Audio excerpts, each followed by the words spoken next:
मुंबई में रह के मत सीखिए, क्योंकि डिस्ट्रैक्शन बहुत है यहाँ पे। ये शहर थोड़ा इम्पर्सनल है, इसको बाकी चीज़ों से कोई लेना देना नहीं है। इसको सिर्फ ये लेना देना है कि आप कितने प्रोडक्टिव हैं। If Satya didn't happen, if Bhiku Mhatre didn't happen, I would have ended up nowhere. हमारी इंडस्ट्री का एक चलन रहा है कि जो भी एवरेज लुकिंग है वो विलन बहुत अच्छा बन सकता है, और जो कन्वेंशनली फेयर आदमी है वो हीरो के लायक है। I went through such a depression where I didn't know how to face the near and dear ones. सेट पे उस ह्यूमिलिएशन से ज़्यादा बेहतर है कि ये जेब खाली रहे, and it's better to chase your own dream than to live somebody else's dream. I am always looking for directors who can challenge me, directors who can take me out of my comfort zone. Anurag Kashyap और Diwakar Banerjee type के बहुत सारे filmmaker आए. They took the realism to another level. बहुत सारे लोग गाली पे अलग अलग ढंग से रिस्पॉन्ड करते हैं. मैं गाली को कभी भी उस तरह से रिस्पॉन्ड नहीं कर पाता हूँ डिस्गस्ट के साथ. If life is not fair, try to achieve that ideal. नहीं तो बहुत सारे लोग मैं देखता हूँ कि ट्विटर पे कुछ और लिखते हैं और अपने काम की जगह पे जो है बिल्कुल ही फेयर नहीं है. Namaste, Jai Hind. Welcome to another edition of ANI podcast with Smita Prakash. Today my guest is Manoj Bajpayee, one of the most talented actors of our times. He has 3 national awards and 6 Filmfare awards besides the Padma Shri for his contribution to the arts. Manojji, thank you so much for coming on the podcast. Thank you. I'm really looking forward to chatting with you. मैं उस सिलसिले से शुरू करूँगी जहाँ आप गांव से निकले, बॉम्बे ड्रीम्स को लेके. एक छोटा सा लड़का वेस्ट चंपारण डिस्ट्रिक्ट का कैसे ये सपने लेके निकल पड़ा था कि मैं फिल्मों में काम करूँगा, कैसे हुआ ये? अच्छा, जब मुझे ये बोला जाता है फिर से याद करने के लिए, it all seems like a dream for me. Just in 1 year, I lost both the parents of mine. Just last month, my mother. So it all seems that I came from nowhere, and I'm nobody. All of that feeling when you are asking me this question. Because without parents, no child feels complete, no matter how old you are. Yeah. And I was telling your colleague Neeraj that at this age, when I lost both of my parents, one feel often, and what must be happening to all the children who lose their parents at a very young age. There's a hole in the heart. There's a hole in it. Yeah. So to answer your question, मैं border से आता हूँ, नेपाल और बिहार का जो border है. आजकल वो टाइगर रिजर्व हो चुका है. पहले वहाँ पे डकैत रहा करते थे. इसलिए बैंडिट क्वीन. मैं I'll come to that one also. तो जाहिर सी बात है कि इतने साल पहले, more than 4 decades or more than that decades back, वहाँ पर स्कूल थे लेकिन सेकेंडरी तक थे. हमारी पढ़ाई जो शुरुआती दौर में हुई थी वो एक झोपड़ी में हुई थी. वहाँ मास्टर जी आते थे, सरकारी मुलाजिम थे वो, और वहाँ पे एक तख्त हुआ करता था और हमें चटाई मिलती थी जिसे मुंबई में गोनी कहते हैं, पता नहीं बोरी कहते हैं दिल्ली में. उस बोरी पे बैठते थे हम लोग. तो चटाई जानती हूँ. हाँ. और उस पे हम लोग बैठते थे और सामने एक छोटा सा लकड़ी का तख्त होता था हम सब के लिए. तो वहाँ से शुरू हुई हमारी यात्रा. और पिताजी के 6 बच्चे थे, माता पिता के, और 6 बच्चों को स्कूल में पढ़ाने के लिए उस तरह के विद्यालय नहीं थे. तो हमें डिस्ट्रिक्ट टाउन बेतिया भेजा जाता था. और वहीं पे कैथलिक स्कूल, एक लड़कियों के लिए सेंट ट्रीजा था और लड़कों के लिए कियारा हाई स्कूल था. जो सेम जेसुइट जो सेंट जेवियर और सेंट माइकल का पटना में है. हमारा कैंपस ज़्यादा बड़ा था क्योंकि हम बेतिया शहर में थे. ज़मीन बहुत ज़्यादा थी. बोर्डिंग स्कूल बहुत बढ़िया था. और लेकिन उससे पहले मिडिल स्कूल था सेम जेसुइट का, सेंट स्टानिस्लॉस, वहाँ पढ़ा मैं. एक स्कॉलरशिप में पढ़ रहे थे सारे नहीं, बच्चे? स्कॉलरशिप में नहीं, हाँ। स्कॉलरशिप में नहीं थे फीस हम के लोग। पैसे फीस के वगैरह पैसे मेरे पिताजी देते थे। हाँ, तो लोअर मिडिल क्लास, मतलब ज़मीन बढ़ते बढ़ते प्रतिष्ठित परिवार था। वाजपेयी जी लोगों का परिवार थोड़ा प्रतिष्ठित था, लेकिन धन के नाम पे कुछ नहीं था, क्योंकि ज़मीन बढ़ते बढ़ते बहुत कम बच पाई थी, और ज़मीन कम और बच्चे ज़्यादा। इस तरह के परिवार में जहाँ पर आप प्रतिष्ठित हैं, तो आप रो चीख नहीं सकते हो कि आप में हमारे पास पैसा नहीं है, क्योंकि समाज से अपनी तकलीफ़ को भी छुपाना है। तो एक बड़ी उहापोह होती है। ये वैसी ही उहापोह है कि एक जो फॉलन स्टार होता है, वो कैसे बोलेगा कि मेरे पास गाड़ी में पेट्रोल भरवाने के लिए पैसे नहीं है। So it's that kind of झेला भी नहीं जाता, बोला भी नहीं जाता। झेला भी नहीं जाता, बोला भी नहीं जाता। तो मेरे पिताजी की वैसी स्थिति थी, बट सपने बड़े थे मेरे पिताजी के। सपने ये थे कि मेरे सारे बच्चे ग्रेजुएट हों। तो इसके लिए उन्होंने चाहे गांव से कर्ज ले करके हो, चाहे ज़मीन थोड़ी थोड़ी करके बेच के हो, या उधार ले करके, जैसा भी हो, वो सारे बच्चों को उन्होंने ये ठान रखा था कि पढ़ाएंगे, ग्रेजुएट कराएंगे। Very admirable. हमारी तरफ उस समय ग्रेजुएट होना बहुत बड़ी बात मानी जाती थी, और अगर आपकी नौकरी लग गई तो वारे न्यारे हैं। फिर तो पूरा यूपीएससी नहीं लिया? उस पे भी मैं बाद में आता हूँ। मतलब मैं टिपिफाई तो नहीं करना चाहती, पर देन रास्ता तो वही हुआ ना फिर। तो देखिए, हमारे तरफ या तो डॉक्टर, इंजीनियर, हाँ, या फिर लाल बत्ती की गाड़ी का ग्लैमर ही कुछ अलग हुआ करता। कुछ कलेक्टर बन के आइए आप। कलेक्टर, एसपी बनिए। तो मेरे पिताजी चाहते थे कि मैं डॉक्टर बनूं, क्योंकि वो खुद बनना चाहते थे जी। कुछ मार्क्स कम रह गए थे उनके समय में, मार्क्स के हिसाब से एडमिशन मिलता था। 1-8% उनके समय में मार्क्स के हिसाब से एडमिशन मिलता। नाइस, आप एक लाइन यूं अंदर से धीरे से डाल देते हैं। तो बाकी समझते रहिए जी। तो अब मेरी जो बेतिया जाने के बाद जो सबसे पहला 5वीं क्लास में मेरे क्लासरूम टीचर ने मुझे चूज़ किया एलोक्यूशन कॉन्टेस्ट में भाग लेने के लिए, 5वीं कक्षा को रिप्रेजेंट करने के लिए। और मैं सबसे चुप रहने वाला व्यक्ति, सबसे शर्मीला, और मुझे बहुत डर लगा। लेकिन मुझे जब दिया गया तो मैंने तैयारी करनी शुरू की, और वो टीचर मुझे तैयारी कराते थे क्लास के बाद 1 घंटे। और फिर मुझे बहुत मज़ा आने लगा। फिर जब कॉन्टेस्ट का समय आया, और जब मैंने रिसाइट किया पोएम, जो तालियां बजी, जो तालियों के गड़गड़ाहट से पूरा हॉल गूंजा, वो मुझे अभी तक याद है। उसका एक एक लम्हा याद है। कौन सी कविता थी, याद है आपको? हरिवंश राय बच्चन जी की कविता थी, जो बीत गई सो बात गई, जीवन में एक सितारा था, माना वो बेहद प्यारा था, वो टूट गया सो टूट गया, अंबर के तारों को देखो, जाने कितने तारे छूटे, जाने कितने प्यारे छूटे, वो जो छूट गए फिर कहाँ मिले, पर बोलो टूटे तारों पर कब अंबर शोक मनाता है, जो बीत गई सो बात गई। ये बड़ी कमाल की कविता थी, और ये हमारे 5वीं कक्षा में थी ये कविता, और ये कविता मुझे याद करने के लिए दिया गया। और रेसिटेशन के बाद, इट्स नॉट अ पोएम जो छोटे बच्चे समझ पाए ना, लेकिन हमें समझाया जाता था। हाँ। और उतने छोटे में हमें बताया भी जाता था। और जब मैंने उसको रिसाइट किया, और रिसाइट करने के बाद जब मैं नीचे उतरा, तो कहीं ना कहीं मेरे दिमाग में एक रिजॉल्व आ चुका था कि मैं अभिनय ही करूँगा। और उस समय से लेकर आज तक मैं सिर्फ वही काम कर रहा हूँ जो, और वही मज़ा ले रहा हूँ जो 5वीं कक्षा में मैंने उस पोएम को रिसाइट करते हुए जो मुझे मज़ा आया था। तो उस ड्रीम को लेकर के मैं उस ड्रीम को शेयर नहीं कर सकता था। क्यों? अपनी छोटी जगह पे, क्योंकि छोटी जगह पे एक्टर्स को भांड माना जाता था।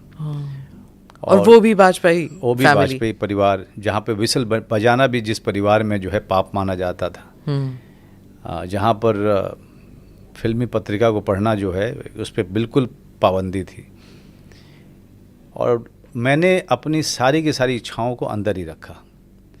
अब मेरी पूरी कोशिश ये रही कि 12वीं के बाद मैं कैसे दिल्ली जाऊं, क्योंकि तब तक मैं बड़े होते होते ये जान चुका था कि एक राष्ट्रीय नाट्य विद्यालय नाम की संस्था है, वहाँ से थिएटर में डिप्लोमा मिलता है। हमारे बेतिया शहर में थिएटर का कोई चलन नहीं था।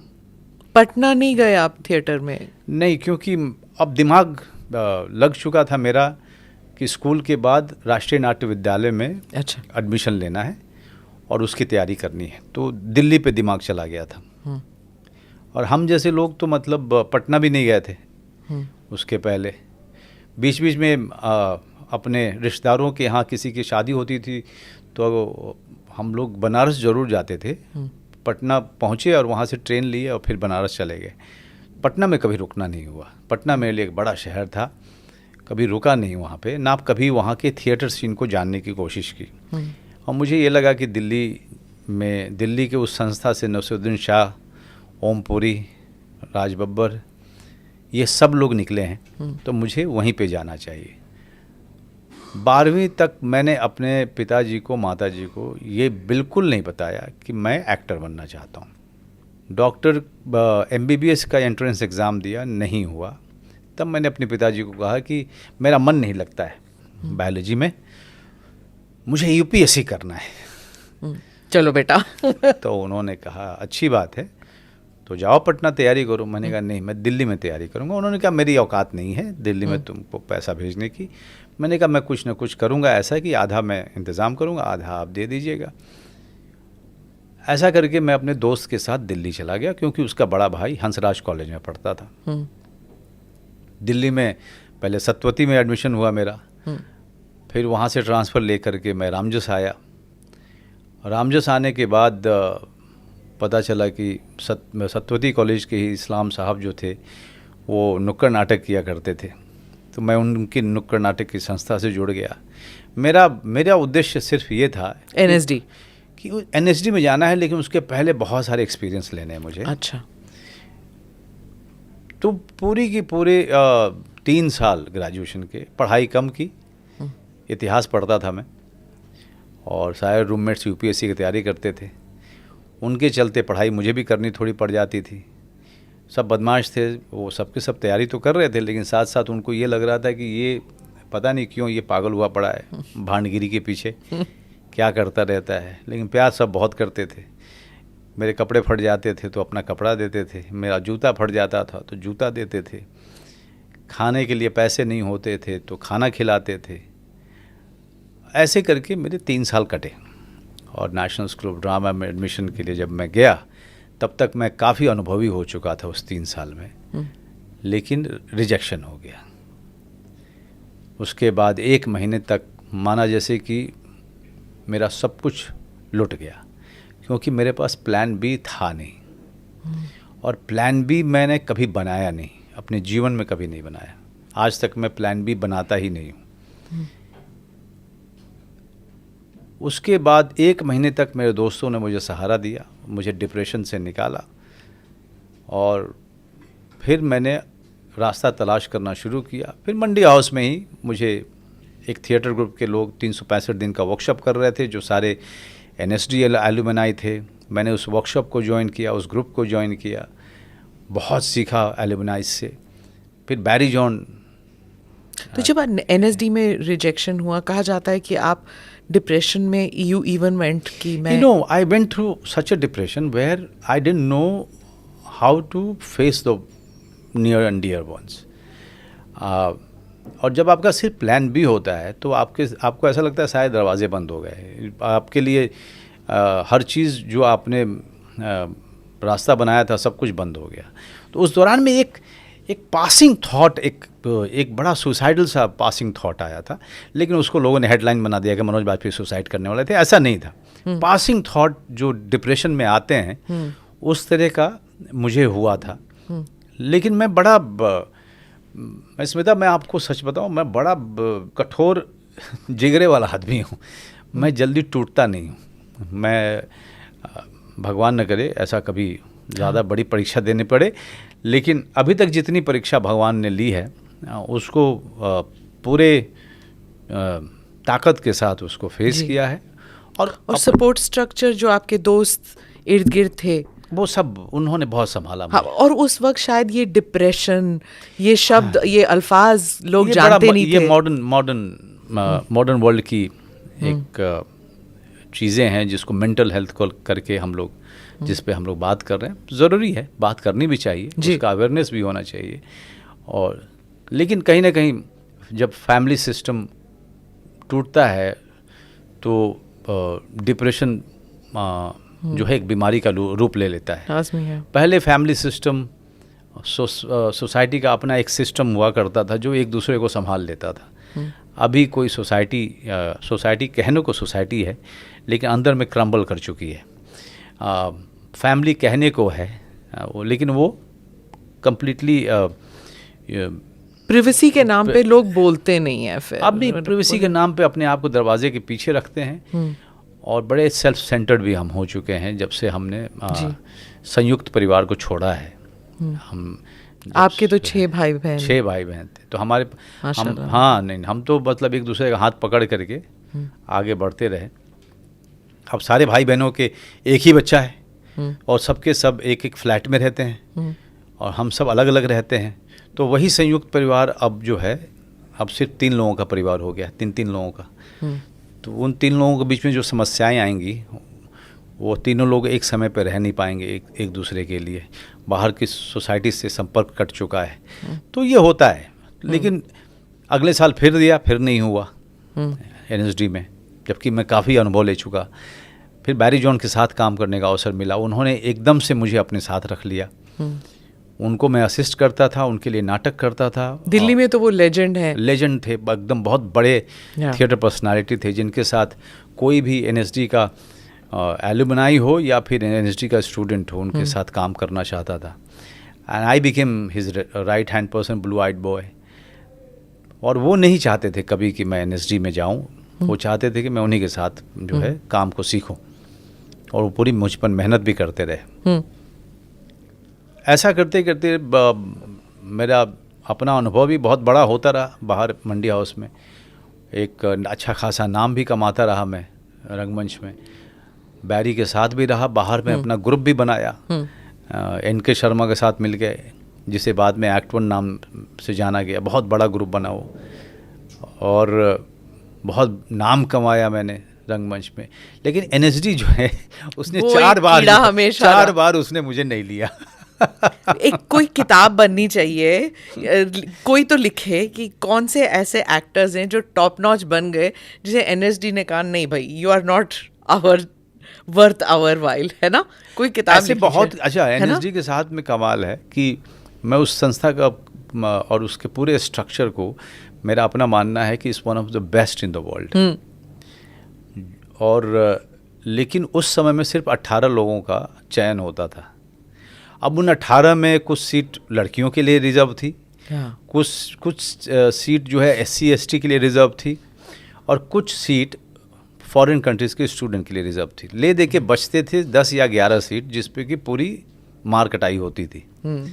तो उसमें मेरा छट जाना, रिजेक्ट हो जाना, मुझे लगा कि बाद में मुझे लगा कि यार इसमें बड़ा मुश्किल। इट्स नॉट अ कमेंट कि आपका टैलेंट के ऊपर, बट नंबर्स के ऊपर थी। नंबर्स के तो नहीं, जूरी जो देख रही है वो सारी जूरी की राय अलग अलग होती। परफॉर्मिंग आर्ट को जज कर पाना बड़ा मुश्किल काम है। इसीलिए जब अवार्ड जो होते हैं वो अगर नॉमिनेशन 4 लोगों का हुआ है, टू से who is the best is a very difficult thing.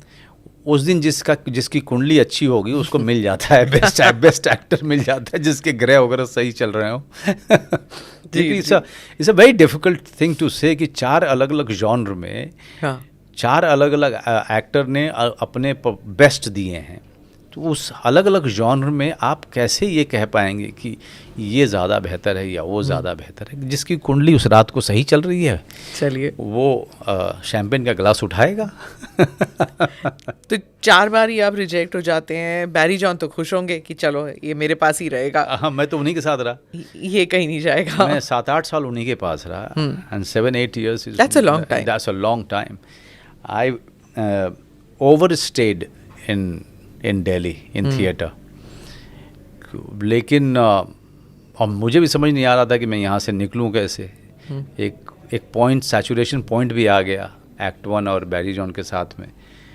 लेकिन तब तक जो है बैंडिट क्वीन मिल गई, जिसकी सारी कास्टिंग दिल्ली में हुई, शेखर कपूर जी की. And Shekhar Kapur ji one of the best in the film industry. उनके साथ काम करने का मौका मिला और उस पैसे से मैं, सौरभ शुक्ला और निर्मल पांडे, सारे लोग, हम लोग मुंबई शिफ्ट हो गए. पर क्या कास्टिंग थी बैंडिट क्वीन की. जी.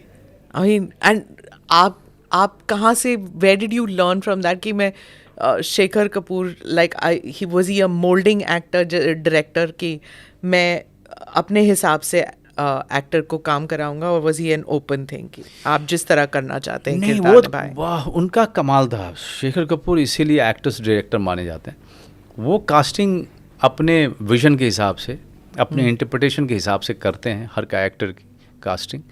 लेकिन जब वो सेट पे थे तो परफॉर्म करते हुए वो सिर्फ देखते थे, और देखने के बाद वो एक्टर्स को एक अलग कॉर्नर में लेके जाते थे, उससे बातें करते थे. वो सिर्फ बातें करते थे. चाहे हो वो उस सीन के मुतालिक बात हो या ना हो, वो सिर्फ बातें करते थे. और बात करते करते उस एक्टर को उस मूड में लेके जाते थे, उस सीन के. और हमको काफ़ी इंटेलेक्चुअल भी हैं वो. बहुत ज़्यादा, बहुत ज़्यादा. मुझे लगता नहीं है कि मैं किसी ऐसे क्रिएटिव आदमी से मिला हूँ जो ना सिर्फ क्रिएटिव हो, बल्कि उतना हाई सेंस ऑफ स्पिरिचुअलिज्म हो किसी में. और उनकी क्रिएटिविटी उनके अपने अध्यात्म से आती है. एक बार उन्होंने मुझसे कहा था कि if I don't see the characters spiritualism in a performance, for me it's not a good performance. अब उस उम्र में मुझे समझ ही नहीं आया कि कैरेक्टर का स्पिरिचुअलिज्म ये कौन सी बात है. हाँ. और वो भी आप, you are playing the role of a dacoit. कहाँ से स्पिरिचुअलिज्म. लेकिन डेकॉयत का भी अपना एक मुल्ला ना, क्या नाम था उसका, मल्ला, मानसिंह. हाँ, मल्ला का रोल किया था इसने, निर्मल पांडे ने. निर्मल पांडे, अच्छा. हाँ. तो अब कैरेक्टर का स्पिरिचुअलिज्म जो है मुझे समझ ही नहीं आया कभी. तो ये जाकर समझ आया मुझे 10 साल पहले, जब मेरी अपनी स्पिरिचुअल यात्रा जो है शुरू हुई. तब जाकर मुझे समझ में आना शुरू हुआ कि हर कैरेक्टर का एक स्पिरिचुअल कोर होता है जिसको एक्टर को समझने की ज़रूरत है. That will make the performance far more unique and far more different and edgy. कैसे, मतलब एक कैरेक्टर को ही बताइए जहां आपने वो स्पिरिचुअल. हर आदमी कहीं ना कहीं सीख कर रहा है. हर आदमी, चाहे वो एक वर्कर हो जो कंस्ट्रक्शन साइट पे काम करता हो या किसी फील्ड में काम करता हो, चाहे वो रिक्शा वाला हो, हर आदमी एक वैक्यूम को, एक होल को फील करता है कि उसे ये जीवन क्यों मिला. उसकी स्पिरिचुअल सीकिंग है. वो अपने जीवन से जब हताश होता है या जीवन के पूरे मायने उसको समझ नहीं आते, the uselessness of the life को वो जब फील करता है, that is when the spiritual journey starts. और उस वैक्यूम को, वो उस स्पिरिचुअल क्वेस्ट को आप उसकी आंखों में देख सकते हैं, उसके पूरे बीइंग में देख सकते हैं. तब जाकर के मेरी स्पिरिचुअल उस ऑब्जर्वेशन जो एज एन एक्टर जो आदमी करता है, जो तैयारी करता है या ऑब्जर्व करता है, मेरी उस तरफ ऑब्जर्वेशन ज़्यादा शुरू हुई to understand the spiritual core of the character. तो आप फिर आप बॉम्बे आते हैं. बॉम्बे 50,000 रुपये मिले थे बैंडिट क्वीन से. और आने के साथ यहाँ पर DN नगर नाम की जगह है जिसमें उस समय चौल का पूरा सिस्टम था. तो मैं और सौरभ शुक्ला हमने एक कमरा लिया जिसमें मेरे ख्याल से 12,500 के आसपास मुझे पगड़ी देनी पड़ी थी और 2,000 रुपये या 2,500 रुपये मेरे हिस्से आते थे उसका किराया. घर में बताया कि आप बॉम्बे आए? नहीं, घर तब तक तो मैं घर में सब कुछ बताता था कि मैं एक्टर. उन्होंने देखा आपको बैंडिट क्वीन ने? बैंडिट क्वीन में उन्होंने बहुत बाद में जाके देखा था, क्योंकि बैंडिट क्वीन जल्दी रिलीज नहीं हुई थी. हाँ. और सबने जो है सबसे ज़्यादा जो मुझे देखा वो स्वाभिमान करके सीरीज आता था। हाँ, उसमें मेरी माँ मुझे देखती थी, मेरे पिताजी देखते थे। काफ़ी महेश भट्ट की थी। हाँ, महेश नहीं, भट्ट महेश साहब। भट्ट। तो वो काफ़ी गर्व उनको महसूस होता था। तो उस समय उन्होंने मुझे पहली बार एक्टिंग करते हुए देखा था और उनको लगा कि कुछ ढंग का एक्टर चलो नहीं डॉक्टर नहीं तो चलो ये ठीक है। है। मतलब खा कमा रहा है बस। हाँ। क्योंकि 6 बच्चों का परिवार था। हाँ। मेरे पिताजी की इंटरेस्ट सिर्फ इतना था कि सब लोग अपना खाएं कमाएं, मुझसे कुछ न मांगे, क्योंकि मेरे पास देने के लिए कुछ है ही बचा ही नहीं है। हाँ। सो उनका कंसर्न वहाँ तक था कि सब लोग अच्छे से अपनी ज़िंदगी को गुजार रहे हैं और खा कमा रहे हैं, उसी में उनको खुशी मिल जाती थी। और उसके बाद बाकी की जर्नी आपके सामने है। क्रिएटिव परस्यूट में डिड यू लाइक स्वाभिमान? और डेफिनेटली जब मैं स्वाभिमान मैंने किया था तो अपने मन के विपरीत जाके काम किया था। तो उस समय सिर्फ वो कैरेक्टर सिर्फ 18 एपिसोड तक रहने वाला था या 12 एपिसोड। मैं करना नहीं चाहता था, लेकिन मेरे बहुत ही जिगरी दोस्त थे अशोक पुरंग, वो मुझे ज़बरदस्ती लेके गए। उन्होंने कहा तेरे पास तू भूखा रहता है यहाँ पे, तेरे पास पॉकेट में पैसे नहीं है, money will give you freedom. हाँ, oh lovely. Money will give you freedom to move around, to do what you want to do. And he literally dragged me to the office of Plus Channel, which was owned by Amit Khanna and Mahesh Bhatt. I also started my television career from there. हाँ, अमित खन्ना ने दिया था, जी। but he's very forward looking. he's very forward looking and quite a gentleman. वहाँ से मेरी मतलब थोड़े थोड़े पैसे आने शुरू हुए थे, तो जीवन थोड़ा हसीन लगने लगा था। तो थोड़े 5 स्टार्स वगैरह के कॉफ़ी शॉप में जाके बैठ पाते थे हम लोग। और वहाँ के बाद तो जर्नी आपको पता है जो जिस अरे सत्या पे आते हैं पहले। जी। I told you, interview is going to be the movies that I like the most. Satya पे आते हैं. I have this quote in which it was said that ये जो आपके बारे में के मेनन ने कहा that he said that it was so brilliant. If it were not for Manoj's brilliant performance in Satya, actors like Irfan and me might still be waiting to be accepted. Manoj opened the doors for us. बहुत बड़ी बात कही उन्होंने, because you are also starting out kind of just making it in your life, लेकिन आप जिस तरह आपने वो कैरेक्टर निभाया Bhiku Mhatre, it was like iconic. Award भी मिला आपको। उस टाइम आपको लगा कि हाँ this guy had a dream and that dream is fulfilled? नहीं, मतलब जो सत्या जिस तरह से रिसीव हुआ उसकी कल्पना तो मतलब आप छोड़ दिए, हमने उसके 1% भी हमने कल्पना नहीं की थी। हमने नहीं सोचा था कि हमें ट्रायल्स वगैरह में हमें पता चल चुका था कि हम एक अच्छी फिल्म के हिस्सा हैं और मेरे परफॉर्मेंस को की बहुत तारीफ हो रही है, but for the audience to receive it in such a way, it was euphoric outside. I mean, getting out of my own house, I used to stay in a 1-bedroom flat, and getting out of my own house was a difficult thing for me. And मेरे पास में गाड़ी नहीं थी और my wallet was not that thick. तो मैंने decide किया कि I am going to be what I am, क्योंकि मुझे जो उसके बाद रोल्स ऑफर हो रहे थे सारे विलन्स के रोल ऑफर होते थे, मैं लेता नहीं था, बिकॉज हमारी इंडस्ट्री का एक चलन रहा है कि जो भी एवरेज लुकिंग है वो विलन बहुत अच्छा बन सकता है और जो कन्वेंशनली फेयर आदमी है वो हीरो के लायक है। तो एक वो तो मोल टूट गया, शुक्र है। मतलब आपने, इरफान ने, इन सब ने मिलके वो उसको तो खारिज कर दिया ना। इसलिए कि हम लोग इमीडिएटली उन ऑफर्स को हमने लिया नहीं। We were whether it's me or Irfan or KK, all of us were quite a hard nut. उस तरीके टफ नट हम लोग थे। पर टफ नट होना मुश्किल है ना जब जेब खाली है। जेब खाली है, लेकिन कहीं ना कहीं हम तीनों में एक कॉमन चीज़ थी कि यार वो खाली जो है ना वो बर्दाश्त है। वो ह्यूमिलिएशन से सेट पे उस ह्यूमिलिएशन से ज़्यादा बेहतर है कि ये जेब खाली रहे। And it's better to chase your own dream than to live somebody else's dream. है ना? So and and if KK says that, I love him for saying this. But yes, somewhere I would agree that if Satya didn't happen, if Bhiku Matre didn't happen, I would have ended up nowhere. I wouldn't have nowhere. I owe my career to Satya and Bhiku Matre. Mumbai का राजा, मुंबई का king कौन, so it was everything that happened after that, Satya gave me a career. बाद में मुझे ये पता चला कि सत्या ने न सिर्फ मुझे करियर दिया, बल्कि जो लोग पार्ट नहीं थे उनको भी करियर दिया. कैसे? I mean, see, in KK's words only. I mean, that way. Okay. Yes, all the actors from theatre. एक कल्ट बन गया ना वो. Yeah, because all the actors from theatre, they started being respected. But वो जो violence है उस time बहुत क्रिटिसिज्म भी हुई थी ना कि ये बहुत इन योर फेस वायलेंस है. मतलब जो पहले वायलेंस होता था ना, डिशुम वाला वायलेंस, वो लग रहा था कि फेक है. ये इन योर फेस है, ये too realistic. Yeah, because it had to change.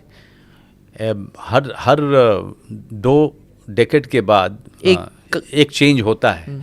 And Satya brought that change to the industry, which was thriving on formula, which was thriving on song and dance, which was thriving on, a very conventional kind of storytelling. So Satya brought that change, and people lapped it up. उसके बाद पूरा realism जो हमारे cinema में आया, फिर उसके बाद अनुराग कश्यप और दिवाकर बैनर्जी टाइप के बहुत सारे फिल्म मेकर आए. They took the realism to another level, है ना. तो industry kept on changing very rapidly after that. और उसके बाद टेक्नोलॉजी भी बहुत जल्दी रैपिडली चेंज होती गई. इंटरनेट जितना चेंज होता गया, जितना कंप्यूटर चेंज होता गया, उतनी ही रैपिडली सिनेमा भी चेंज होता गया. तो उस टाइम रियलिज्म की फिल्में भी थी, जैसे अमरीश पुरी कर रहे थे, नसीरुद्दीन शाह कर रहे थे, फारूक शेख कर रहे थे, पर वो रुक गए. कहीं पे वो स्पीड ब्रेकर लग गया. वो स्पीड ब्रेकर लगा, वो पूरा मूवमेंट खत्म हो गया. और वो मूवमेंट, वो जाने भी दो यारों वगैरह जो 90s में बनी थी, फिर वहाँ अटक गई बात. और वो सारी चीजें आगे नहीं बढ़ पा रही थी, because there was a tsunami called mister Amitabh Bachchan. Okay, who became an aspiration for each and every person, and who became the representative of the anger which was prevalent in the society. तो उसके सामने किसी का भी टिक पाना बड़ा मुश्किल काम था, अमिताभ बच्चन जी के सामने और उनकी सिनेमा के सामने. वो जिस चीज़ को रिप्रेजेंट कर रहे थे, वो जो पूरी पॉपुलेशन थी, उनके पूरे एंगर से, उनके पूरे पर्सोना से रिलेट कर रही थी. या फिर वो देख रही थी कि this is what we want to become. और उसमें पैरेलल सिनेमा एक बहुत ही छोटे तरीके से, but still it was trying to register its presence, but जितना चले वो लोग उतना चले, लेकिन after a point it just withered away. Even Mr. Bachchan जब वो एक्टिंग कर रहे थे, मतलब वो उन्होंने कूली का किरदार भी किया, उन्होंने काला पत्थर भी किया, जहाँ he's just a coal mine worker. Yeah, दीवार, त्रिशूल, he was an orphan. But त्रिशूल में then he comes up to this sophisticated actor. Then he comes Dawn and he does all this sophisticated acting के roles भी करते हैं. तो वो angry young man भी कर रहे थे, वो भी कर रहे थे, तो उनकी फिल्में उनके लिए लिखी जा रही थी. बिल्कुल. पर आप लोगों के लिए ऐसा नहीं हुआ. आपके लिए नहीं, हमारे लिए कभी ऐसा नहीं हुआ. हमारे लिए what happened that there was some very young filmmakers like Ram Gopal Verma and later on Anurag Kashyap and Divakar Banerjee and so many other names. They were looking for actors for their films. And we were those actors, and we were all coming in the same time, and so somewhere we all empowered each other. There's this fun film I remember, Zubeda mein you played the role of a Raja. Now it was not something that one would imagine a Manoj Bajpayee doing. Right. You understood कि वो जो राजसी शानो Shaukat, how did you get that? It was alien to you. No, so it आपने was वो alien. culture. I have never seen that culture. I have never stepped into any palace. Never had dinner on their वो जो dining silver table. के वो जो थालियों में. Nothing. I told Mr. Shyam Benegal that why you are taking me? I don't look like any prince. I'm not exposed to that life. So he took out one photograph, which was the photo of a prince from some Rajwada, and he kept, just put it in front of me. हाँ. And he said, ये है वो. do you think he's better looking or you are better looking? Just look at the photo. So that's what he told me. He said, I'm not making a commercial film. I'm making Zubeda. हाँ. And I'm making a film on a real prince. So they are not calendar boys. They are real prince. They are like us. But their legacy is different. What was it like working with Shyam Benegal? By now you've acted, by the time you got this role, you've acted with very good directors. Very good. Shyam Benegal ka style kuch alag tha? Ya? I mean, Shyam Babu is someone who, even if he's not directing, and you are listening to him talking to somebody else, you are learning. He's a treasure. He knows so much about everything.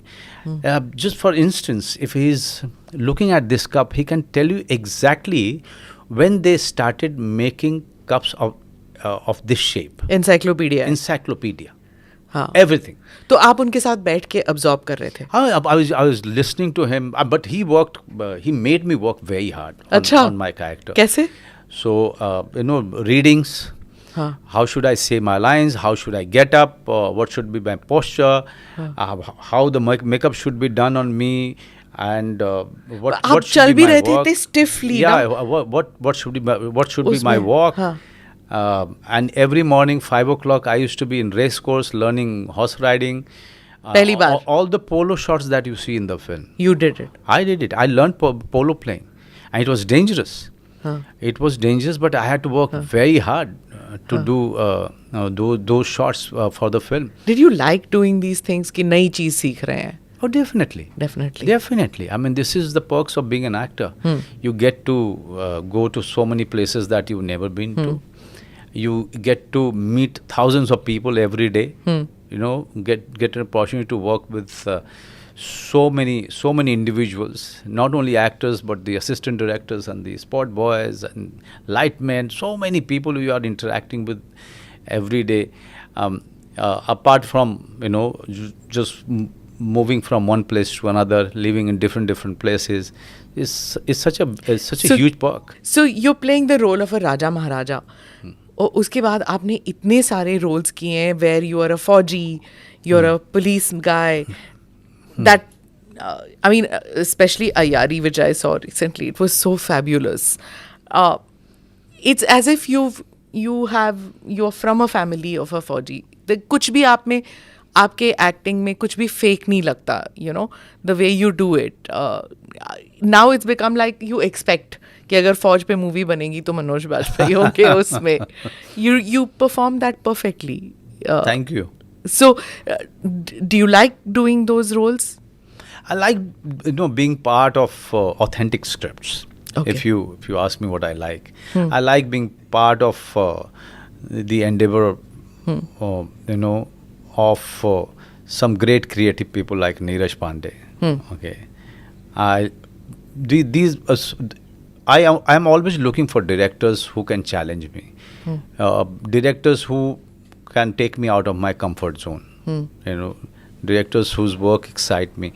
I'm more interested in evolving as an actor till I work. The day I feel that I'm not interested in evolving, I'm only interested in going on the set and doing my stuff and get out from there, I leave the job, because I'm just purely in love with this craft called acting. I just love this. The creative process. The whole process.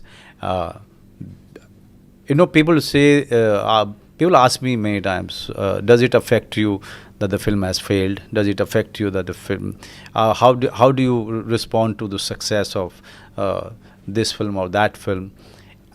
To tell you, I'm being very honest and candid when I say this, that I just love this whole process of acting.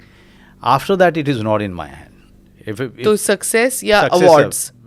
नहीं, कोई award success अब तो बिल्कुल नहीं, because sometimes it really bothers me when a great film like Gali Guliyan or say Bhosle for that matter, they don't feature in these mainstream awards. That bothers me. That bothers me because it somewhere question the credibility of these awards for me. Or not only my films or any other film of any other actor or director. If I feel that that particular film or that particular performance deserves a certain amount of recognition, and if they don't get it, it bothers me. But it bothers me only till a point. After that, it's like क्यों नहीं चली भाई, picture क्यों नहीं चली? Why didn't people look? Yeah, I mean sometimes I used to feel puzzled or perplexed why people are not choosing good films over big films. So it puzzled me, it perplexed me. Rajniti also such a fabulous But that star has done cast. well. उसके बाद but initially थोड़ा सा there was a period कि ये blockbuster नहीं बनी, but it took a while and then it became like fabulous. Yeah, every film's journey is different. But sometimes a great film doesn't take off at all. Okay. That completely bothers you. That you really don't know कि यार हुआ क्या ये. Were you amazed at all about Gangs of Wasipur? What a cult thing. I mean, I can't even call उसको film बोलूं क्या बोलूं, मतलब it's something which is momentous. Satya की तरह. Yeah, that's genius of Anurag Kashyap. है ना? And it comes from his own recklessness. That अच्छा, recklessness कहते हैं आप? हाँ, कि because कुछ करना है. नहीं, because Anurag is like that. हाँ. Anurag creates only when he is chaotic in his mind. अच्छा. And that is why I love his chaos. Many people find him very, very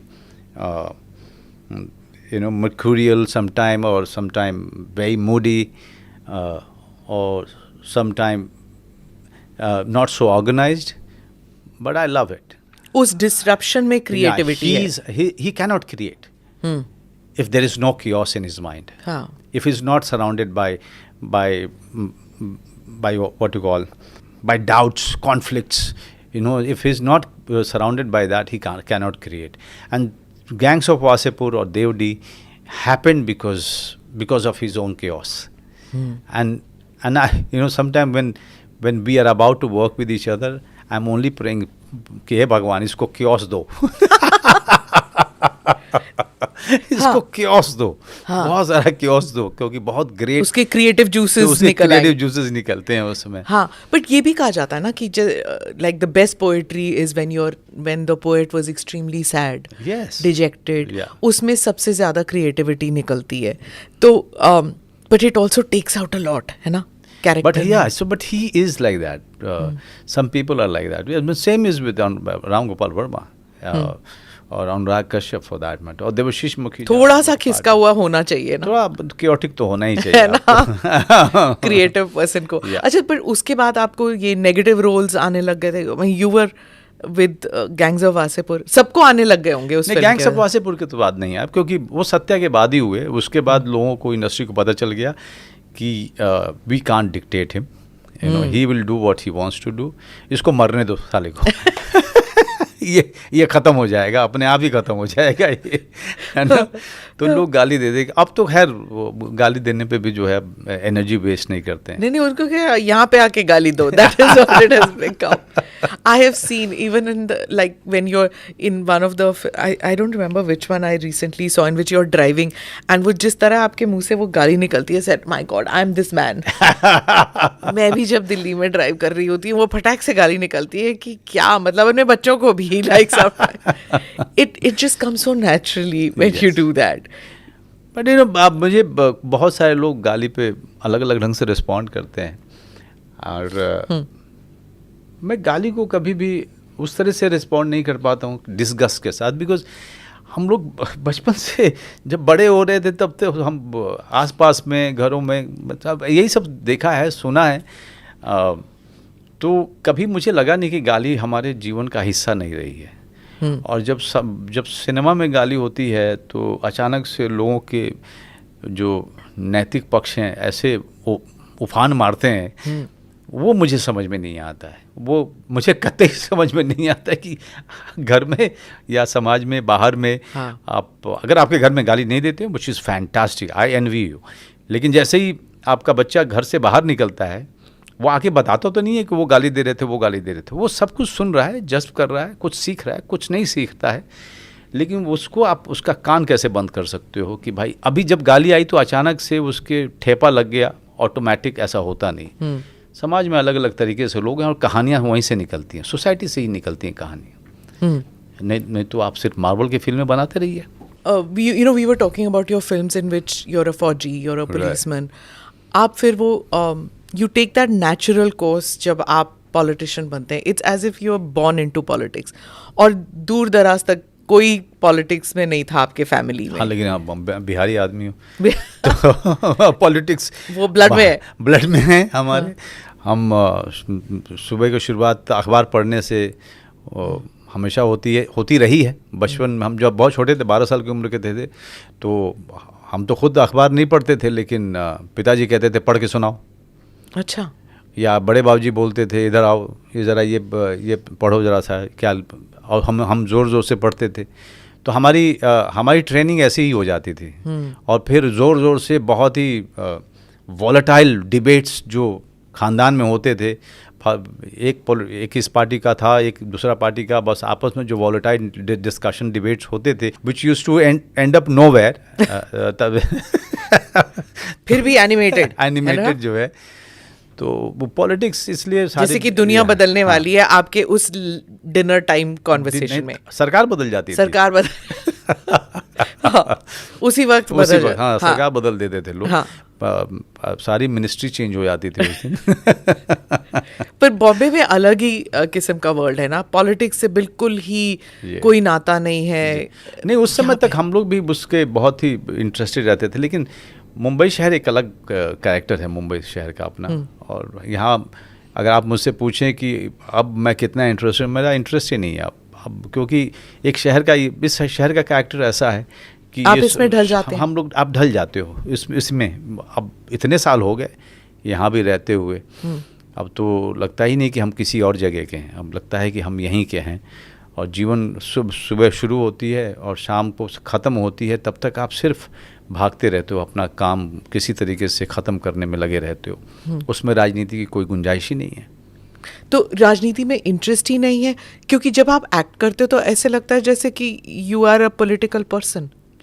हाँ, क्योंकि जो बचपन में या बड़े होते तक जो हमारी ट्रेनिंग मिली, वो सब हार्ड ड्राइव में ऐसी गई हुई है। उसको आप निकालते हैं। जी, निकालते हैं। फिर दिल्ली में मैं ग्रेजुएशन किया, दिल्ली में थिएटर किया, काफ़ी पढ़ाई लिखाई, लोगों से मिलना, डिस्कशंस में भाग लेना, डिबेट में भाग लेना, सारा अब काम आता है। और इतिहास के स्टूडेंट रहे हैं, इतिहास का स्टूडेंट रहा हूँ। हाँ। तो ये सब काम आता है, सारा कुछ काम आ जाता है हमारे। तो व्हेन यू स्टार्ट इमोटिंग, आपको पता नहीं कि कहाँ, मतलब दिमाग के किस हिस्से से आप वो क्रिएटिविटी ले आते हैं फिर? नहीं, वो पहले तो आप तैयारी तो ज़रूर करते हैं, क्योंकि मैं इमीडिएट स्पॉन्टेनियस नहीं हो सकता हूँ। अच्छा। मुझे उसके लिए, अगर मैं कैरेक्टर पे पूरे तरीके से प्रिपेयर कर लेता हूँ, उसके बाद there are few surprises that happen, but that happens only because I have prepared. That cannot happen if I'm half prepared or not prepared. और एकदम से कैमरे के सामने जाके डायलॉग बोलना शुरू करूँ तो कुछ भी नहीं होगा। फिर तो डायरेक्टर बोलेगा कि किसी तरह से काम निकाल लो, अगले में नहीं रखेंगे इसको। इस शहर में वो क्या खासियत है जो जहाँ से भी लोग आते हैं वो इस एरिया के इसमें ढल जाते हैं और अपना पहले का वजूद भूल जाते हैं? या फिर इस शहर की सबसे बड़ी खासियत ये 2-3 चीज़ें। एक तो अपना एक कल्चर है, इसका कल्चरल एक सीन है जिसको लेकर के लोग बहुत ज़्यादा डिसिप्लिन्ड हैं और बहुत मन से उस कल्चरल पूरे सीन को लेकर के डेडिकेटेड है। उसके अलावा जो सबसे बड़ी बात है, यहाँ पर कोई आपसे ये नहीं पूछता है कि आप कितना कमाते हैं, कौन जात के हैं, कहाँ से आए हैं, कौन है आपके माँ बाप, क्या आपका सरनेम है, कुछ नहीं। आप कितने प्रोडक्टिव हैं, कितनी आपकी काबिलियत है और कितना आप कंट्रीब्यूट कर सकते हैं उनके अपने प्रोडक्शन में, उनके अपनी कंपनी में, उनकी अपने संस्था में, ये लोग देखते हैं, इसके अलावा कुछ नहीं देखते हैं। और मेरे ख्याल से शायद इसीलिए लोग जो हैं यहाँ आ कर के सबको काबिलियत और मेहनत के हिसाब से वो दर्जा हासिल हो जाता है, वो कहीं ना कहीं पहुँच जाते हैं। ये इस शहर की सबसे बड़ी खासियत है। But at the same time उसके साथ एक इम्पर्सनल क्वालिटी भी आती है। वो एक पक्ष ये है, तो उसका दूसरा पक्ष ये भी है कि ये शहर थोड़ा इम्पर्सनल है। इसको बाकी चीज़ों से कोई लेना देना नहीं है। इसको सिर्फ ये लेना देना है कि आप कितने प्रोडक्टिव हैं। और जिस दिन आप प्रोडक्टिव होना बंद करेंगे, जैसे मेरा हमेशा मानना है कि ये शहर बच्चों और बुज़ुर्गों के लिए नहीं है। इसीलिए आप देखेंगे कि यहाँ पार्क बहुत कम है। तो जाहिर सी बात है, बच्चे खेलने कहाँ जाएंगे? तो बच्चे प्रोडक्टिव भी नहीं हो सकते हैं। बच्चों का तो काम है सीखना, जानना, ज्ञान लेना। और बुज़ुर्ग वो अपना प्राइम जो है देख चुके हैं, अब उनका शरीर जवाब दे चुका है, तो वो प्रोडक्टिव नहीं हो सकते हैं।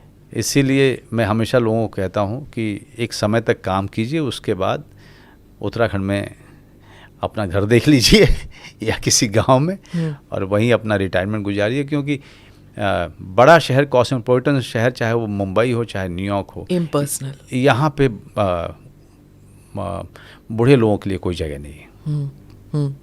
तो जब आप कंपेयर करते हैं दिल्ली और मुंबई, क्रिएटिविटी आपने दोनों जगह की।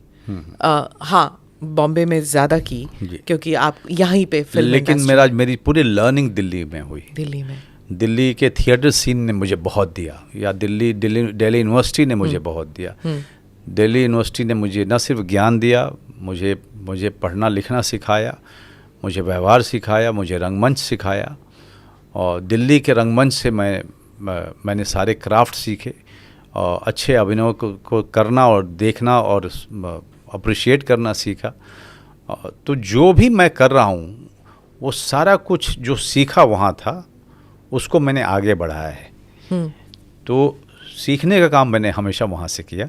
अगर आप, और यही मैं एडवाइस सारे यंगस्टर्स को देता रहता हूँ, मुंबई में रह के मत सीखिए, क्योंकि डिस्ट्रैक्शन बहुत है यहाँ पे। आप थोड़े भी अच्छे होंगे, किसी प्रोडक्शन में काम मिल जाएगा, पैसा ठीक ठाक सा होगा, क्योंकि आपकी जेब में पैसे नहीं होंगे, और वो काम जो है आपको ठीक ठाक पैसा दे रहा होगा, तो आप सीखने से ज़्यादा उस पैसे को कमाने में लग जाएंगे। लेकिन अगर आप सीख के आते हैं यहाँ पे, तो आपकी यात्रा बड़ी लंबी जाएगी।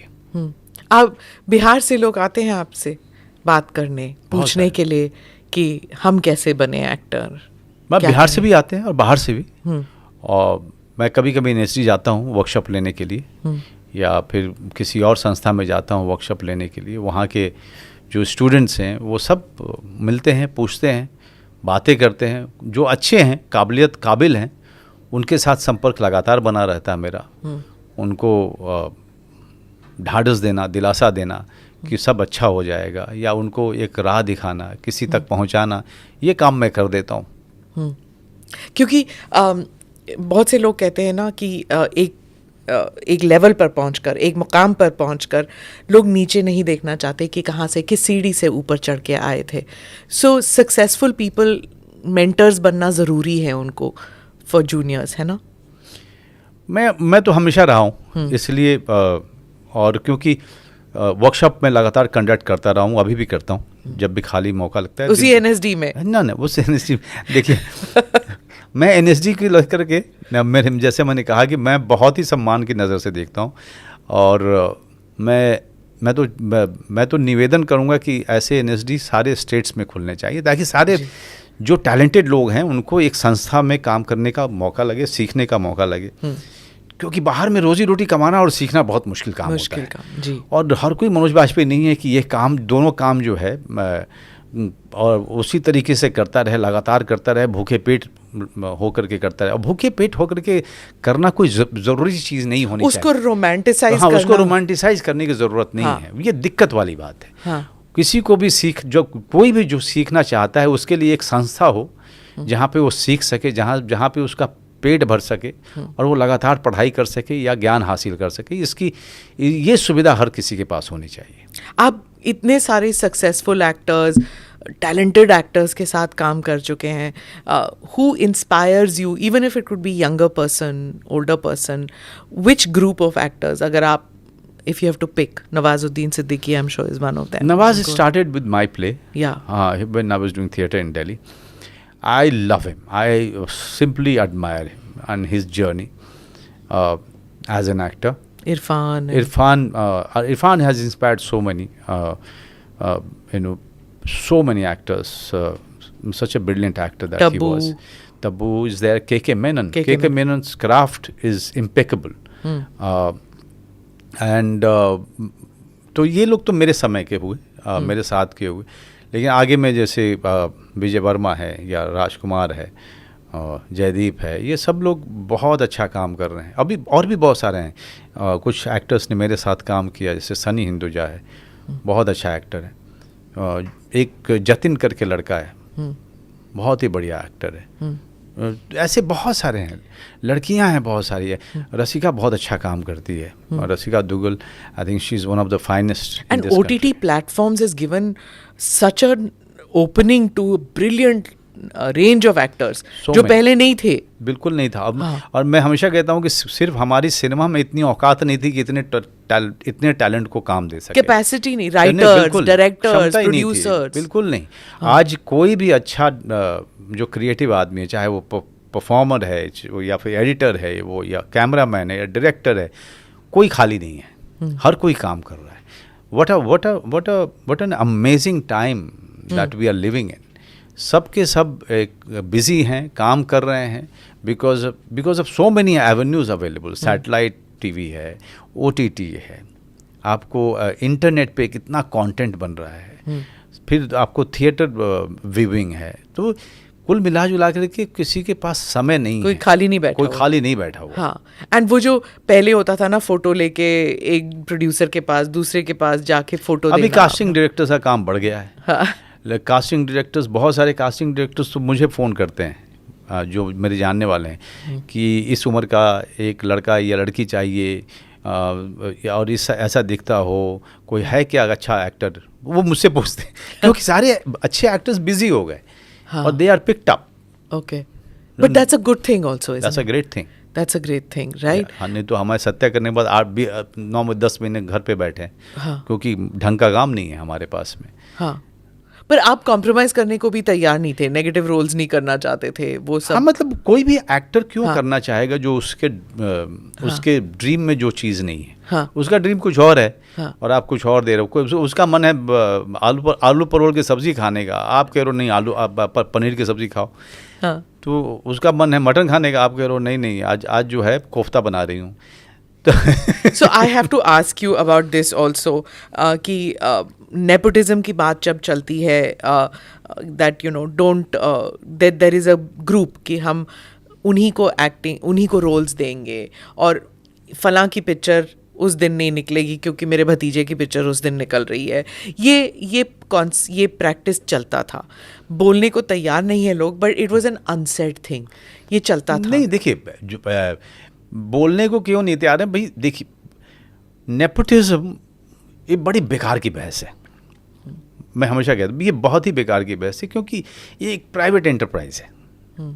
Film industry, whether you here or anywhere else, एक प्राइवेट एंटिटीज जो हैं वो पैसा लगाते हैं. और इसलिए जब फ्रेटर्निटी आप बोलते हो, उससे मुझे दिक्कत है. फ्रेटर्निटी नहीं है. हम सब स्कैटर्ड अलग अलग जगह काम करते हैं. हम कोई फ्रेटर्निटी नहीं है. सब अलग अलग जगह काम करते हैं. कुछ लोगों से किसी का दिल मिल जाता है तो हम लोग साथ में उठते बैठते हैं, और जिसके साथ में काम नहीं करते हैं या जिसके साथ दिल नहीं लगा उसके साथ उठते बैठते नहीं. लेकिन प्राइवेट एंटरप्राइज है. अगर वो मेरी जगह पे वो किसी अपने ताया जी के लड़के को लेना चाह रहा है तो मरे. मैं उसका पैसा है. मैं क्या भाई, अगर वो करना चाहता है तो करे भाई. मुझे पैसा उसका है, वो लगा रहा है. दिक्कत कहाँ पे आती है कि जब एग्जीबिशन में जब एग्जीबिटर भेदभाव करते हैं तब दिक्कत वहाँ पे आती है. अगर किसी को 100 स्क्रीन दे रहे हो तो कम से कम मुझे 25 स्क्रीन तो दो. और मेरे 25 स्क्रीन को अगले हफ्ते वो उसको भी उसी को दे दोगे तो मेरी फिल्म का क्या होगा? हाँ. तो जो जितना पावरफुल होता है वो अपने पावर को विल्ड करता है. हाँ. वो खेल तो हर जगह होता है. तो हम फेयर होने का जो है, फेयरनेस की डिमांड सिर्फ एक इंडस्ट्री से नहीं कर सकते हैं. लाइफ इज नॉट फेयर, है ना.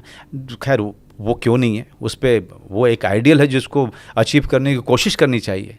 If life is not fair, try to achieve that ideal. नहीं तो बहुत सारे लोग मैं देखता हूँ कि ट्विटर पे कुछ और लिखते हैं और अपने काम की जगह पे जो है बिल्कुल ही फेयर नहीं है. हाँ. तो वो भी एक बहुत बड़ी चीज़ है. एक कॉन्ट्राडिक्शन होता है. लेकिन what I always try to convey to people that if you're asking for fairness, ask for fairness in every sphere of life. Social media से तंग है आप? मुझे तो ट्विटर ने ऑलरेडी जो है मेरा हैक हो गया, उसके बाद मैं अपने अकाउंट को ही लॉगिन नहीं कर पा रहा हूँ. तो मैं ट्विटर नहीं, मुझे आउट किया हुआ. तो आप संतोष हैं फिर. एक जोन में हैं जहाँ पे आप खुश हैं और ट्विटर ने कह दिया है और खुश हैं. और ट्विटर ने कह दिया कि हम आपको एंटरटेन नहीं कर सकते हैं क्योंकि आपका ईमेल आईडी सही नहीं है, आपका पासवर्ड तो बिल्कुल ही सही नहीं है, और ईमेल आईडी को उसने खारिज कर दिया है. तो ट्विटर ने मुझे जो है सोशल मीडिया से अलग कर दिया. ये क्या रब्बा मैं जाना क्योंकि मैं कौन? मैं हूँ कौन? मेरे ही अकाउंट ये तो कोई फिल्म का डायलॉग लग रहा है या फिल्म का प्ले वो लग रहा है, स्क्रिप्ट, कि Manoj Bajpayee doesn't know who he is, where he is. Twitter has question my whole being, your existence. Okay, so what I also want to ask you is about awards. आप कह रहे थे कि ये awards में कभी कभी लगता था कि good films don't even feature in mainstream awards. हाँ, and you managed to get awards very early in your career and you've even got the Padma Award. तो जब Padma Award आपको मिला तो what was that feeling? Because it's a national recognition. मुझे सबसे अच्छा क्या लगा, मैं आपको सच में बताऊं, मुझे कभी लगता नहीं था कि मैं पद्मश्री रामनाथ कोविंद ने आप नहीं, रामनाथ कोविंद से ज़्यादा मेरे पिताजी उस समय मौजूद थे मेरे और मेरी पत्नी के साथ वहाँ पर. और मेरी माता जी को उस समय उनका ऑपरेशन हुआ था तो वो हॉस्पिटल में थी और वो नहीं आ सकी थी. लेकिन मेरे पिताजी को इन सब चीज़ों का बड़ा शौक़ था उनको. तो उनको मेरे कारण उन्होंने वो दिन देखा, वो प्रेसिडेंट राष्ट्रपति भवन में जा कर के वो बैठे और उन्होंने जो है पूरी मिनिस्ट्री को वहाँ आते देखा, प्रधानमंत्री आते हुए देख रहे थे. मैं जानता था कि एक किसान के मन में ये क्या क्या चीज़ें चल रही होंगी. तो मुझसे ज़्यादा मैं उनको देख के बहुत ज़्यादा खुश हो रहा था कि आज जो इनको खुशी मिल रही है यहाँ बैठ कर के, मेरी खुशी उसके सामने बहुत छोटी है. अगर मेरे कारण इनको मिल रही है तो ठीक है, कोई दिक्कत नहीं है, कम से कम इनको ये दिन मैं दिखा पाया, इसकी मुझे बहुत खुशी है.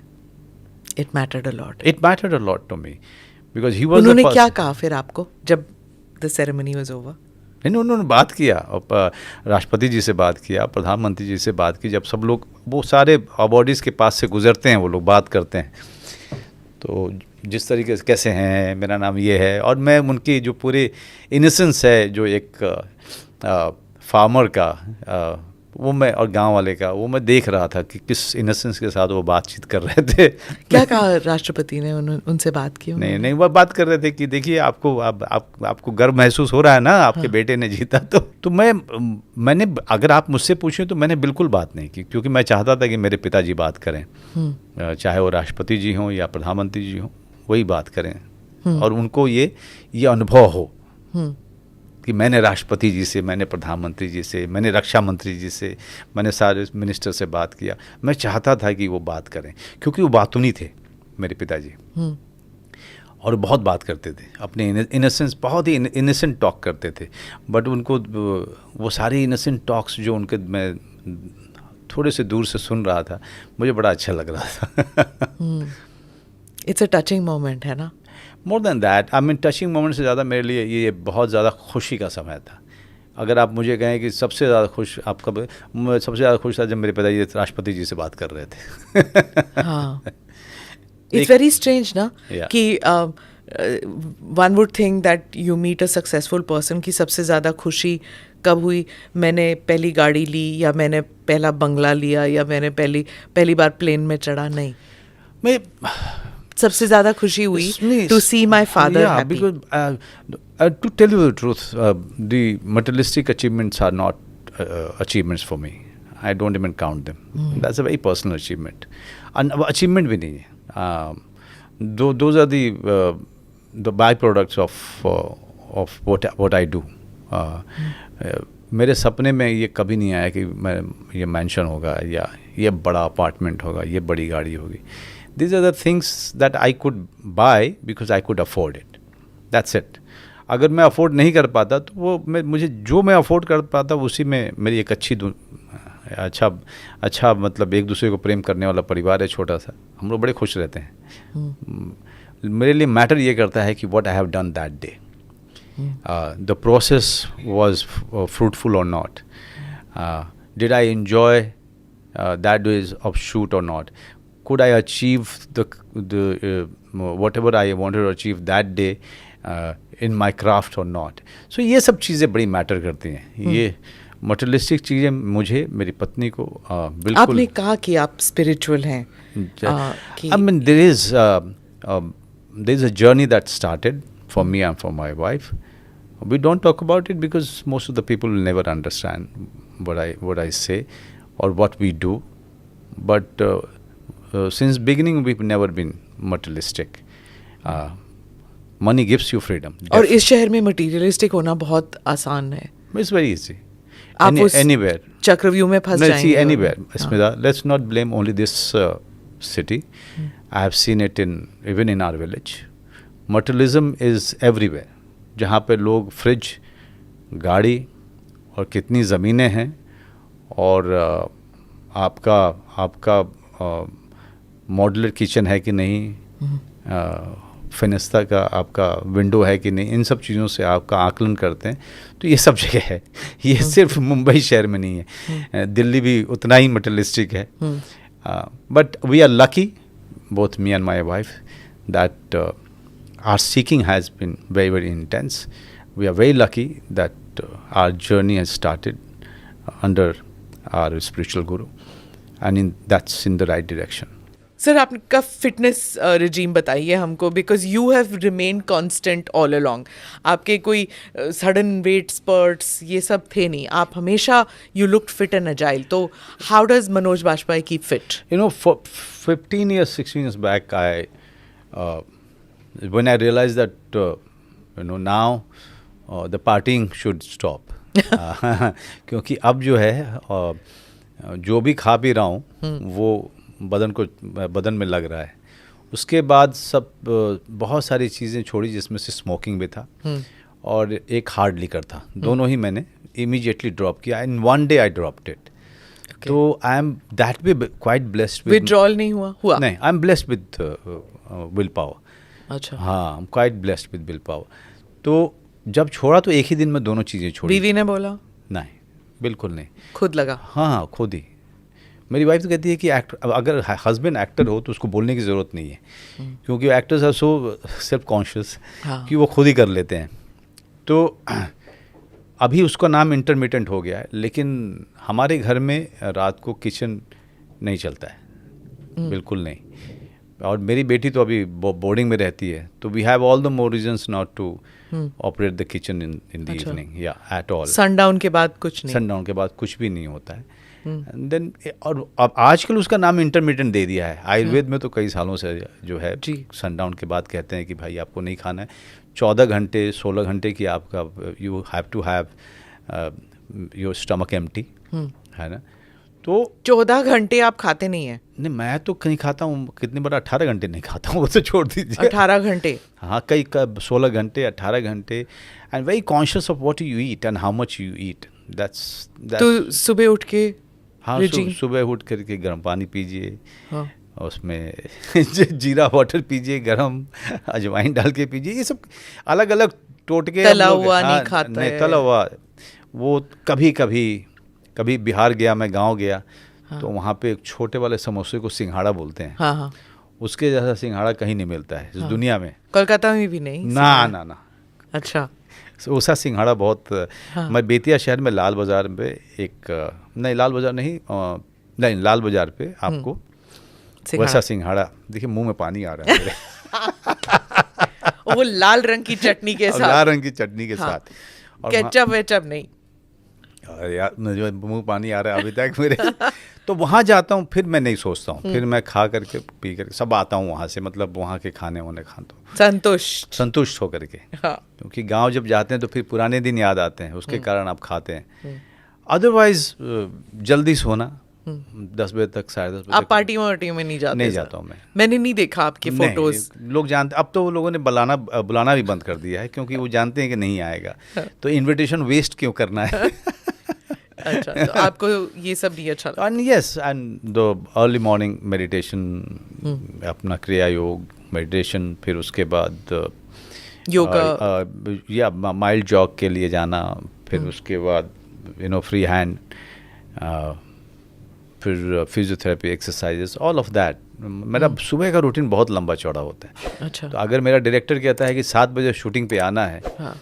तो मेरे लिए मतलब मौत हो जाती है, क्योंकि मुझे उठना पड़ता है फिर 4 बजे सुबह, 3:30-4 बजे, फिर उसके लिए बहुत जल्दी सोना पड़ता है। हाँ। Because to finish everything, all that routine takes at least 2.5 hours. तो ये physical wellbeing helps in mental wellbeing. मैं सिर्फ इसलिए पूछ रही हूँ क्योंकि कोविड के बाद बहुत सारे ऐसे किस्से हुए हैं वहाँ, where people just let go of their physical wellbeing, क्योंकि घर में बैठे बैठे it just, and then they let themselves go, and that affected their mental health also. Right. So do you think? No, it is very important to be disciplined. कि भाई सुबह एक routine, आपको रूटीन को फॉलो करना है। Don't let the routine follow you, you follow a routine. आपको चाहे आप काम कर रहे हैं या नहीं कर रहे हैं, there is one thing which will always help you, whether you are going somewhere or not going, make it sure that you do little bit of exercise, get up early morning, do little bit of exercise। 5 minute का meditation क्यों ना हो, 5 minute के लिए भी meditation कीजिए। Alarm लगा दीजिए फ़ोन पे, स्मार्टफोन तो सबके पास होता है, 5 मिनट का अलार्म लगा करके आंख बंद कर लीजिए। आंख बंद करके अपने ब्रेथ पे कॉन्सेंट्रेट कीजिए 5 मिनट के लिए। कोई नहीं कह रहा है कि आप 5 घंटे के लिए कीजिए, हमें ये सुबह हमेशा कीजिए आप। और उसके बाद एक जो सबसे एसेंशियल चीज़ है, जो मैं अपने स्ट्रगल के समय में भी करता था, मुझे कहीं जाना है नहीं जाना है, मैं सुबह सारा अपना रूटीन करने के बाद मैं नहाता ज़रूर था। नहा करके मैं कपड़े पहनता था एज इफ़ कि मैं किसी से काम मांगने जा रहा हूँ, और परफ्यूम लगा करके फिर मैं टीवी के सामने बैठ जाता था। सो आपका डे कभी भी ऐसा नहीं होना चाहिए। ये आपकी अपब्रिंगिंग होगी, मम्मी ने सिखाया होगा। नहीं, किसी के नहीं। नहा के निकलो, और लेथाजिक कभी नहीं होना चाहिए। हाँ। लेथाजिक की, या फिर आप कहीं जा रहे हैं चाहे नहीं जा रहे हैं, to stick to your routine is very very important. ये आप कहेंगे कि किसने सिखाया, ना मेरे पिताजी ने सिखाया, ना मेरी माताजी ने, ये मेरे ग्रैंडफादर को देख के मैंने सीखा था। वही मैंने कहा ना, कहीं तो ये अपब्रिंगिंग है। मैं देखा था, वो सुबह 3 बजे उठना, 4 बजे वो मंदिर में बैठ जाना, रामायण का पाठ करना, और वो फिर वहाँ से निकलना, फिर वो सारे खेत पे चले जाना, सारे खेत को देख करके बाय द टाइम वो आते थे सब लोग उठ जाते थे, आकर के सबसे पहले नाश्ता करते थे, उसके बाद 1 कप चाय पीते थे, फिर अपना अच्छे से धोती कुर्ता पहन करके फिर से वापस वो सब लोगों के पास जा करके, सारे रिश्तेदारों के पास 10-10 मिनट आधा घंटा बैठते थे। फिर खाने का टाइम हो जाता था, फिर दोपहर का लंच करते थे, फिर वो आधे घंटे का नैप लेना। तो what I have seen, and वो एक बार आपने खाना लेते थे, वो दोबारा नहीं लेते थे। दूसरी हेल्पिंग कभी नहीं ली उन्होंने, never.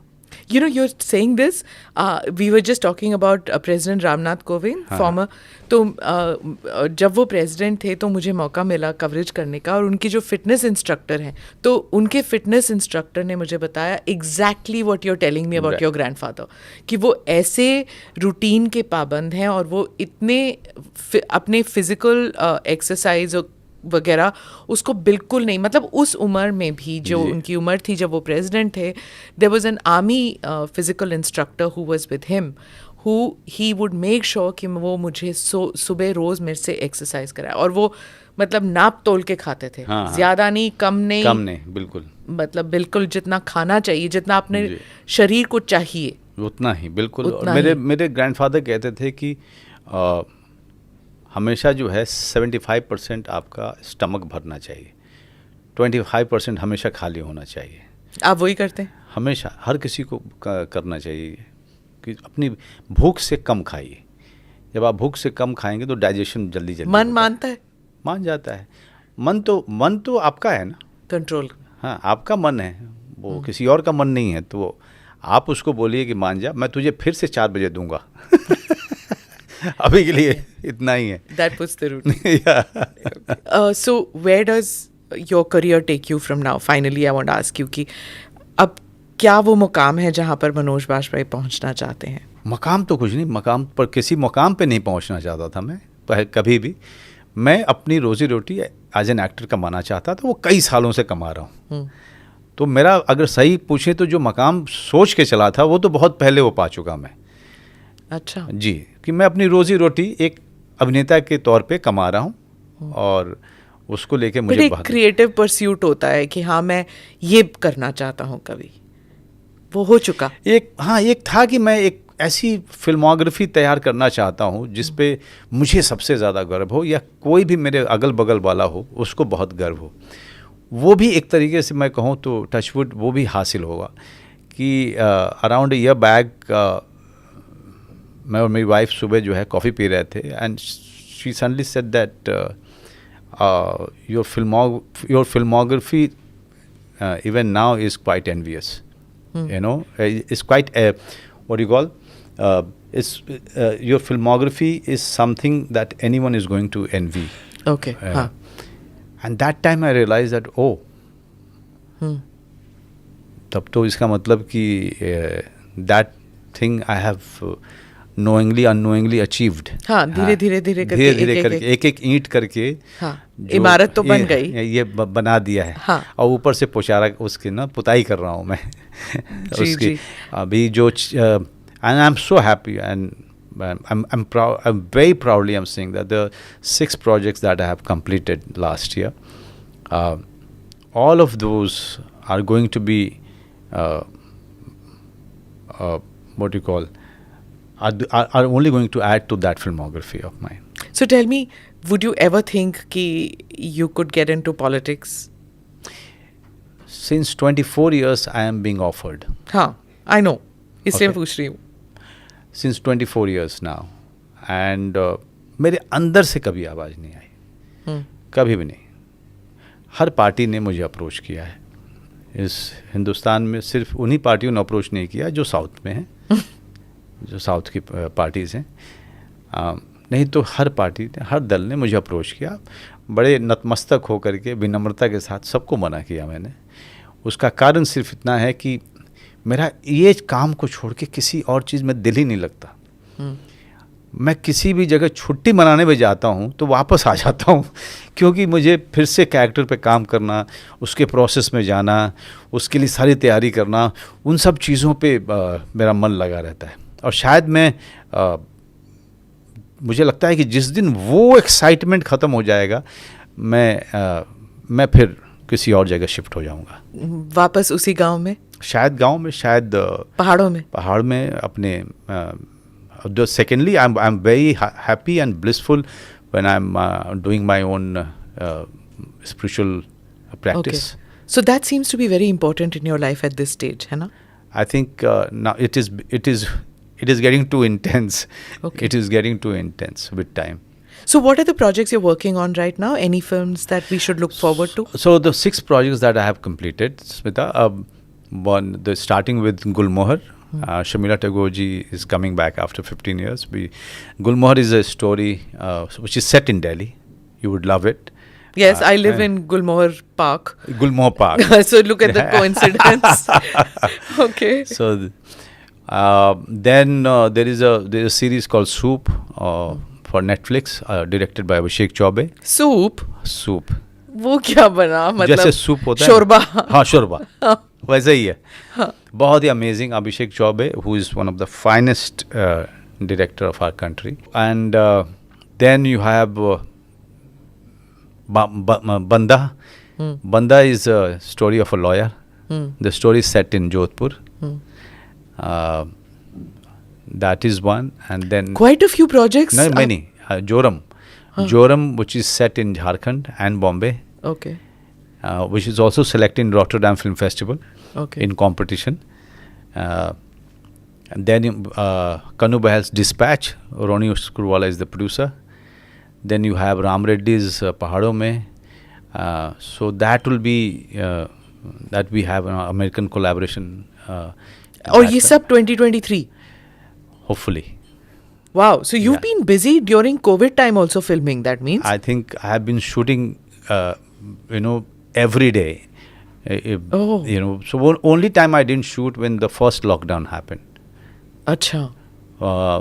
Second lockdown, we were somewhere far away Okay. from the civilization, हाँ. so we could manage to shoot there. Amazing. So, तो and there- इसीलिए तो राजनीति के लिए वक्त नहीं है आपके पास. You're नहीं। like back to back film. राजनीति के लिए क्या मतलब, हमने इंडस्ट्री से बहुत सारे दे दिए हैं आपको. वो लोग बिजी रख रहे हैं आपको. Busy. But nobody really, from Bihar, other than Shatrughan Sinha, और कोई है ही नहीं. तो फिर आप आइए फिर पॉलिटिक्स में. नहीं, और भी बहुत सारे बिहारी मैं आपको मिला दूंगा. आप उनको ही ऑफर दीजिए. मैं बहुत खुश हूँ. Because everybody says that he plays the role so beautifully. जैसे वो आर्नल्ड श्वार्ज़नेगर को कहते हैं ना कि जिस तरह वो करते हैं या हैरिसन फोर्ड करते हैं of a politician, it looks like a natural fit. मैंने किलर का भी, सरदार खान का भी रोल बहुत अच्छा किया था. मैं ऐसा नहीं हूँ. मुझे वो नहीं करना चाहिए. वो नहीं कर. Good answer. Good answer. It's been a pleasure talking to you. Pleasure. Thank you so much, Manoj ji. Thank you. And wishing you success in all the films that you do. Thank you very much. Thanks a lot. Thank you for watching or listening in to ANI Podcast with Smita Prakash.